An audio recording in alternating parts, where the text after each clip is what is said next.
Master Chief hasn't been in a game since 2007 and the release of Halo 3.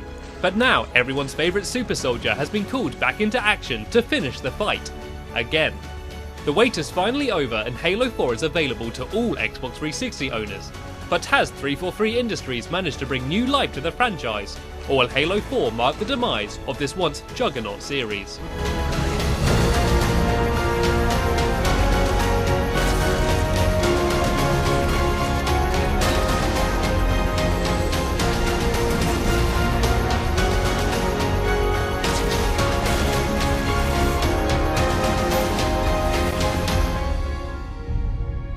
Halo 4's campaign starts off 4 years after the conclusion of Halo 3, as we rejoin Spartan 117 and Cortana as they drift through space on the wreckage of the destroyed Forward Until Dawn.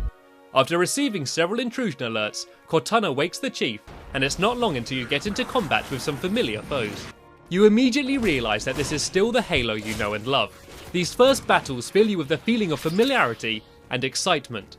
The controls are as tight and responsive as they ever have been, and the firefight staple of shooting, grenades and melee are as satisfying as ever.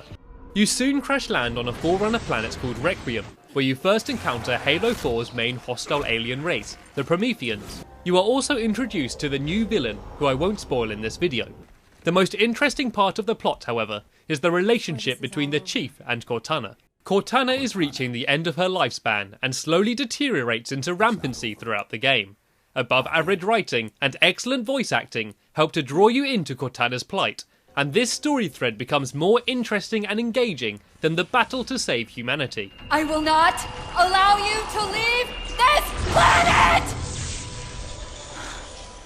Most missions and objectives revolve around travelling to locations, destroying things, and pressing lots of buttons.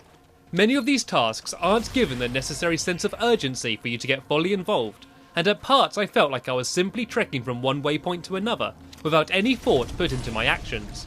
This isn't a major problem, because the story does its job of giving you plenty of reasons to shoot things, and it's the gameplay that's at the front and centre of Halo 4's campaign. The Prometheans add a twist to the standard Halo formula, and force you to re-evaluate your strategies and get inventive to effectively dispatch your foes. The Halo sandbox ensures that enemies could react differently every time you play, and the superb AI gives life to your enemies and adds challenge to the gameplay. The now expansive selection of guns available and multiple different armour abilities allow you to experiment with different approaches, although I did notice more invisible walls and inaccessible areas than past Halo games. The campaign looks truly stunning at times, with many jaw-dropping expansive vistas that will cause you to stop and spend a few seconds staring in awe. Improvements to the lighting system and some well-executed filters help to give Halo 4 a distinctive art style and ensures that it is undoubtedly the best looking Halo game to date. The sound is also excellent, with dramatic music cues in all the right places and epic background music throughout the game's most intense battles. For me though, it was the diegetic sound effects that stole the show. Guns sound like they hit your foes with real impact, and explosions and screams from aliens create a satisfying audio backdrop to firefights. Overall, the campaign is a solid shooter experience, if sometimes a little too familiar and predictable. Some missions can begin to feel slightly stale and repetitive, but they never drag on for longer than they are welcome, and there is always a new vehicle section or plot development round the corner.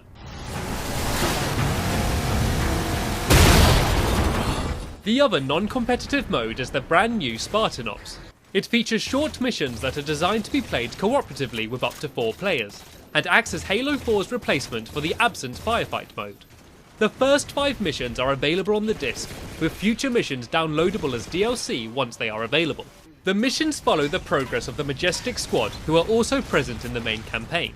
Unfortunately though, this side story is bland, and mainly consists of just short mission briefings before and after gameplay. Each mission only takes several minutes to complete, and there are few reasons to replay them.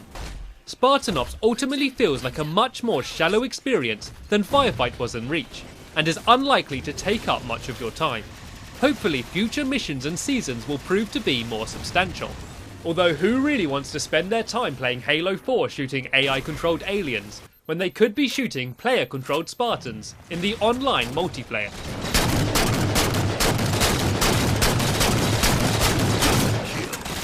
Fight It's the online multiplayer where you will find the most game-changing and controversial changes to the Halo experience. While Halo Reach shook up the formula with armor abilities and loadouts, Halo 4 has changed almost the entire multiplayer's format, while managing to retain the core gameplay that fans would expect. Halo 4 has adopted the same configuration as many other modern first-person shooters by including custom loadouts, a progressive unlock system, and upgrades that improve your equipment and attributes in matches. Other in-game features such as sit-rec replays, sprint, instant respawns, and ordnance drops may also remind you of a particular very popular military shooter. This doesn't mean that all veteran Halo fans should rise up against 343 Industries. This is not a Call of Duty and Halo hybrid. Halo 4 may have borrowed the format of most modern shooters, but the gameplay is still undoubtedly all Halo. The enemy is vulnerable.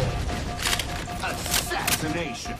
Some of the new game types add some interesting twists to the standard Halo sandbox, but it's the additions and changes to existing game types that are the most noticeable.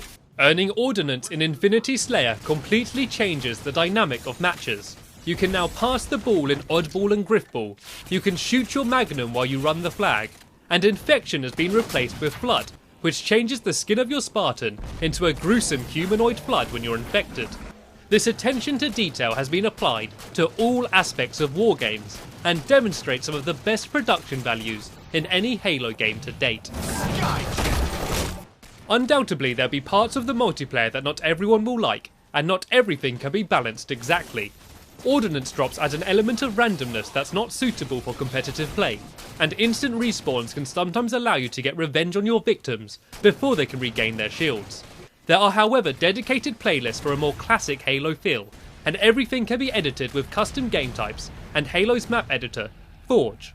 Forge World has been replaced with 3 separate Forge environments, each with their own location and unique Forge items.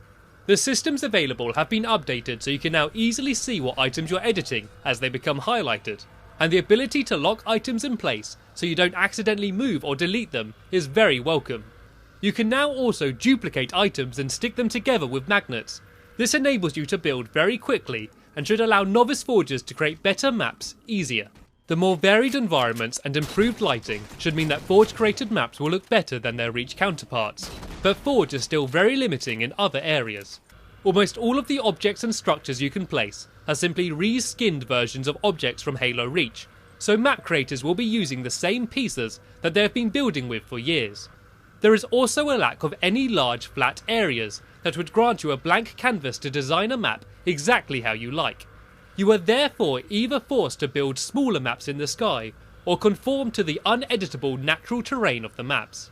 Another returning popular feature is Halo's excellent theatre mode. It is almost identical to how it was in both Halo Reach and Halo 3. It allows you to watch back films of your gameplay, take screenshots, record video clips, and roam freely around the map to get dramatic angles of the action. It is still an impressive tool, and perfect for creating machinimas, or simply for bragging rights.